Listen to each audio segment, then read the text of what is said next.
Super 6 అని పెట్టాడు.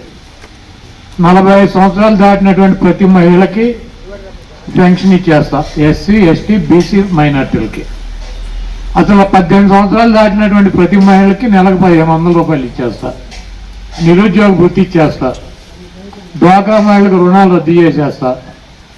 అదేవిధంగా వాలంటీర్లకి 5000 ఇస్తున్నారు జగన్మోహన్ రెడ్డి, మేము 10,000 ఇచ్చేస్తాం. అంగన్వాడీ ఆయాలకి టీచర్లకి జగన్మోహన్ రెడ్డి గారు ఇచ్చే జీతాల కన్నా డబుల్ ట్రిపుల్ ఇచ్చేస్తాం. ఉద్యోగస్తులకి మీరు ఉద్యోగాలు చేయకపోయినా కూడా మీకు జీతాలు 1వ తారీఖు ఇచ్చేస్తాను, ప్రతి నెల పెంచుకుంటూ వెళ్ళిపోతా 33% అనే ఇటువంటి హామీలు చేయగలిగి చేయలేని మొత్తం చెప్పాడు. మళ్ళీ అధికారంలోకి వచ్చాడు. ఇప్పుడు ఏమంటారు, జగన్మోహన్ రెడ్డి గారు చేసినటువంటి కార్యక్రమాల వలన జగన్మోహన్ రెడ్డి గారిని ఓడించారని చెబుతున్నారు.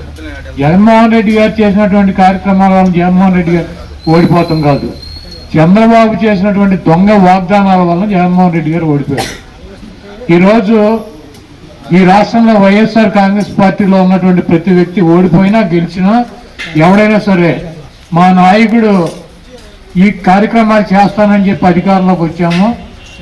మేము రాజశేఖర రెడ్డి గారు కానీ జగన్మోహన్ రెడ్డి గారు ఇవన్నీ చెప్పినటువంటి కార్యక్రమాలే కాదు, చెప్పనటువంటి కార్యక్రమాలు కూడా మేము చేశామని చెప్పి కాళ్ళు ఎత్తుకుని చెప్పేటువంటి పరిస్థితిలో వైఎస్ఆర్ కాంగ్రెస్ పార్టీ క్యాడర్ ఉంది.